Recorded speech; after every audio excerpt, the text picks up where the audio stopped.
In the heart of Europe, a long time ago, there was a small village full of life.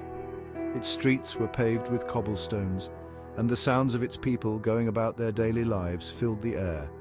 Children playing, merchants selling their goods. But something strange was about to happen. Something that would puzzle people for centuries.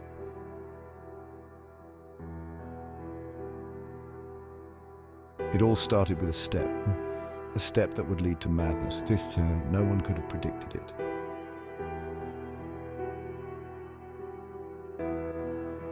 This is the story of the dancing plague of 1518, a time when people danced uncontrollably. It quickly spread throughout the village.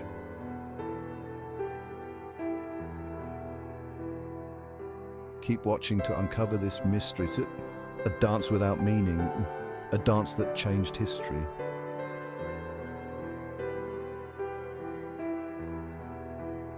A frenzied dance, a story that still amazes and mystifies to this day.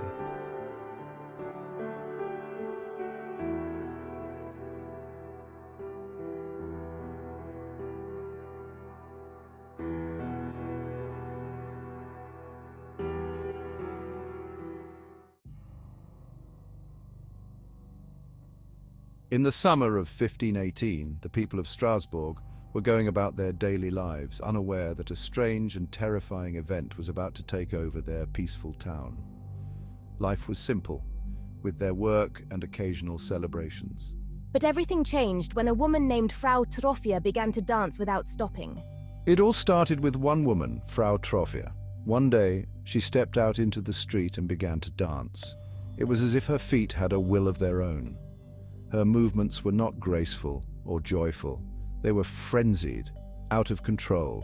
She was desperate, as if in a state of despair, as if something unseen was forcing her to move.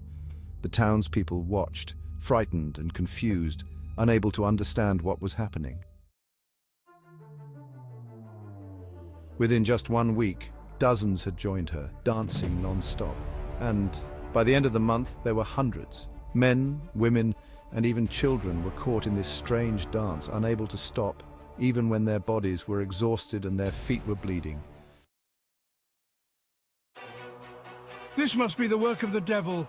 Perhaps this is divine punishment. We need God's help. The town council was desperate, unsure of what to do. They consulted physicians but received only speculation. Was it an illness? Were people simply acting irrationally out of fear? Or was there something evil at play? It is a fever of the mind, a mental illness. We need to make them dance until they are cured. The council believed the dancers were suffering from a fever that could only be cured by more dancing, so they hired musicians to play non-stop and moved the dancers to a hall to keep them dancing. But this only made things worse. The hall became a place of horror, where people danced until they collapsed from exhaustion, even death in some cases. Over the years, many theories have been put forward to explain this phenomenon. Some believe it was a case of bacterial poisoning caused by a fungus that grows on damp rye grain, a type of grain, and causes hallucinations and muscle spasms. Others believe that people were simply terrified and stressed, leading them to act irrationally. Some even believe it was a religious or psychological phenomenon. The dancing plague of 1518 remains one of the strangest and most terrifying events in history, a reminder of how fragile the line between sanity and madness can be. In that summer, many in Strasbourg surrendered to a compulsive urge to dance day and night for weeks on end. To this day, questions still outnumber answers, a chilling story of a time when a frenzied dance gripped an entire town.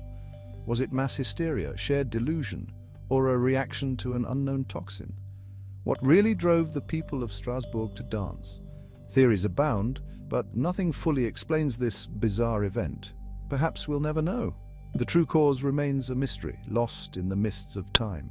But their story lives on, a reminder of those events that defy easy explanations, a reminder that strange and mysterious events shaped the past and continue to fascinate us in the present. If you enjoyed this video, don't forget to subscribe to the channel, like it, and share it. Your support helps us continue to produce more videos about fascinating stories from the past.